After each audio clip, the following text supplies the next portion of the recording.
So yun guys, what's up sa inyo? Tignan, last na lang ako sa Gilbert. Saan sa Gilbert?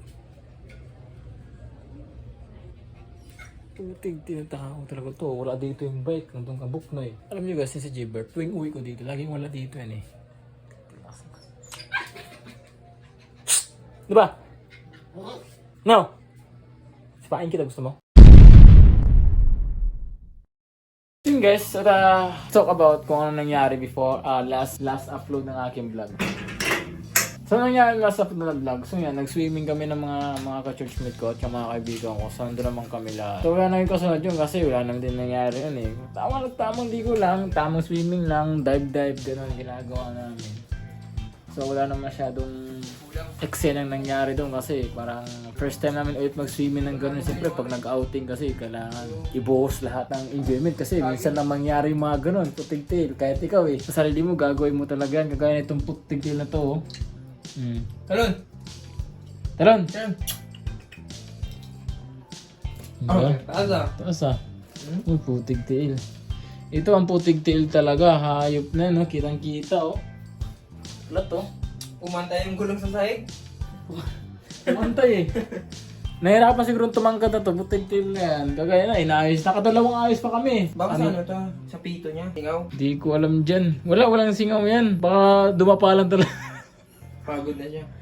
Di kanina, inaayos namin ni Sir yan. Kanina, gising ko kanina, pag-alis ko, na-flat na yan. Tapos pagdating sa may labasan, pinabulkanize ko pa yan. Nung Butas. Ha? Nakita yung butas. Nakita yung butas. Tapos ginamit ko papunta doon. Pag mga tanghali, nakita ni Sir. Sabi ni Sir, may butas, may purat yung gulong mo ah. Sabi niya, punta ka doon mamaya sa bahay pag uwi mo. Tumaga ako mga alas 5, nag-out na ako. Pumunta ako sa bahay ni Sir. Tapos inayos namin. Nung dinikitan na namin, yung pandikitan, yung dinidikit lang na gano'n. Matibay yun eh. Nung kinabitan namin ulit, binumbahan namin. May pumutok sa loob. Binaklas ulit namin yan. No? Sabi ko, baka natin. Pagkatapos, so, pangalawang kabit na namin, na okay na. Tapos ginamit ko ngayon, putigtil, laputan naman.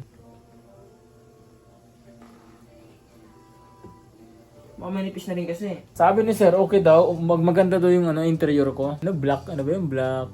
Ano ba natin? Blacklist. Ha? Blacklist. Di ba sabi ni Sir, parang nakalimutan ko yung pangalan niya eh. Sabi niya eh, dito ka.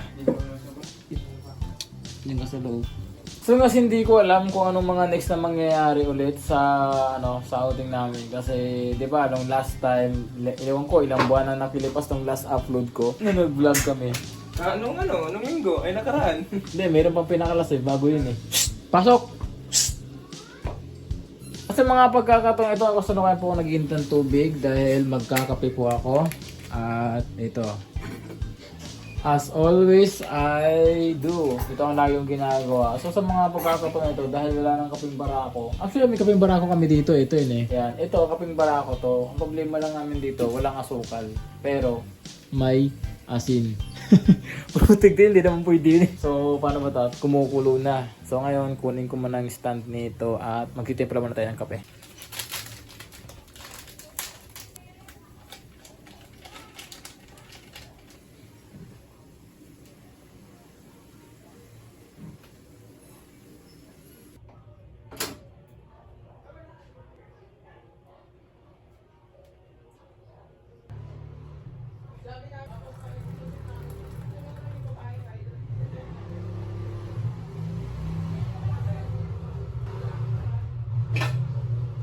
So ito na guys, ang kape. Yan. So, at hahaluin muna natin to. So naalala ko before, diba gumawa ako ng vlog sa King Gabs TV ata yun, sa first YouTube channel ko ata yun, or dito sa channel ko na to. Gumawa ako ng coffee tea na gumawa ako ng Coffee ko Blanca at saka birch tree.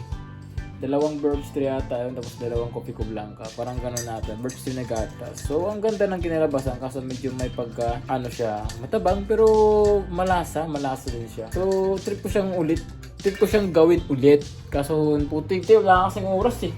Trabaho, Monday to Saturday, trabaho. Pagkatapos ng Sunday, church. Walang oras talaga. Wala nang oras, walang time. So hindi ko alam. So sa mga pagkakataong ito ay magmerienda muna tayo ng tinapay. Tinapay, saka peanut butter.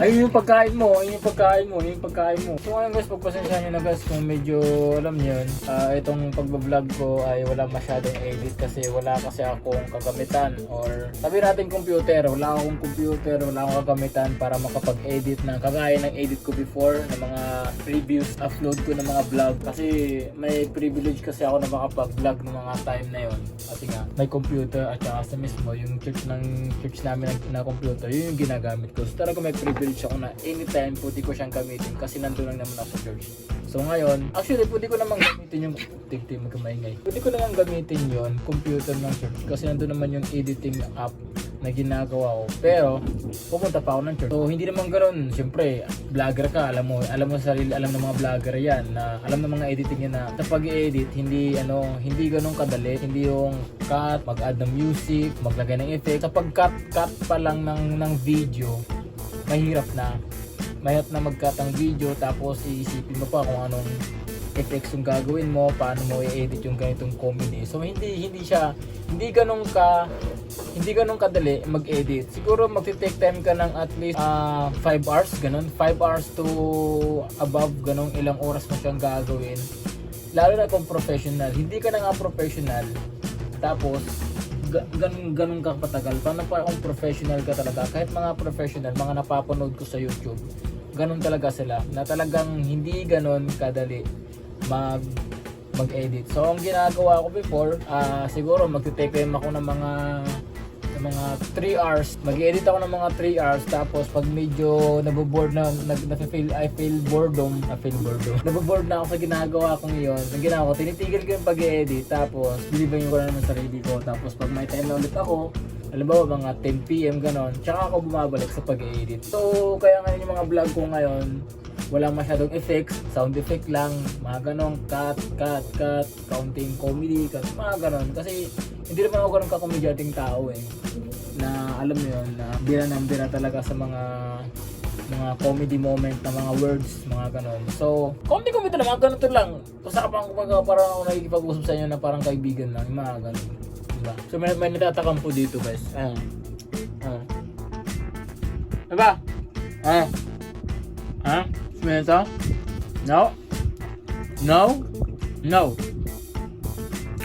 So itong aso na to ay kumakain pa natin ng tinapay. Pero may peanut butter to. So hindi ko siya pwedeng pakain ng peanut butter. Kaya magtiis ka.